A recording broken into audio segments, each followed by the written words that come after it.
S for seed बोलो, S for spore बोलो, both are going to germinate. S for seed भी germinate होता है और एस फॉर स्पोर भी जर्मिनेट होता है। इसलिए ये एक इंपॉर्टेंट सवाल हो सकता है नीट में कि सीड और स्पोर में क्या डिफरेंस होता है।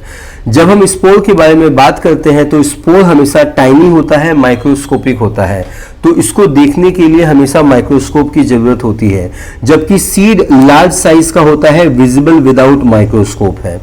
स्पोर जो होता है वो हमेशा सिंगल सेल्ड होता है, एस्कोस्पोर्स हो, बेसिडियोस्पोर्स हो, लेकिन सीड हमेशा मल्टी सेलुलर होता है और इसके अंदर हमेशा एम्ब्रियो होता है।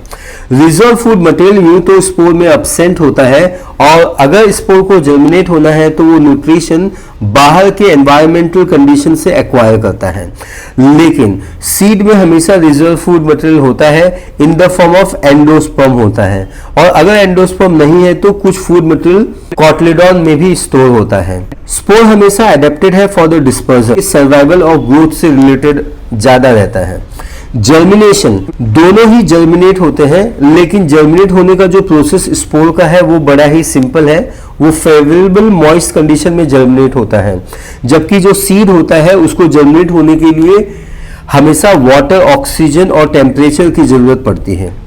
Who produces the spore, spore को प्रोड्यूस करने के लिए लोअर प्लांट होते हैं, अलगे होता है, फंगाई होता है, फर्न होता है एंड ब्रायोफाइटा होता है। लेकिन जब भी सीड के बारे में बात करते हैं तो seed is going to be produced by gymnosperm and angiosperm. Dispersal unit यहाँ पे स्पोर है और डिस्पर्जल यूनिट यहाँ पे सीड है। हमेशा याद रखिए हमारे सीड के अंदर एम्ब्रियो भी होता है और फूड भी होता है, लेकिन ये दोनों ही चीजें स्पोर में अब्सेंट होती हैं। बेस्ट ऑफ 5 एमसीक्यूज लगाते हैं स्पोर और सीड के बीच में ताकि कॉन्सेप्ट अच्छे से क्लियर हो जाए।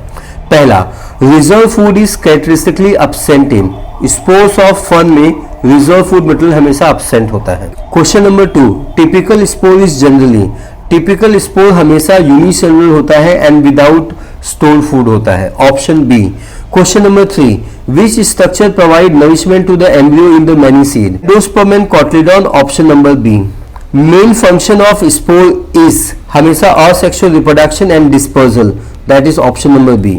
The unit adapted for dispersal and growth in most seed plant हमेशा सीड होगा, option number B. Thank you so much.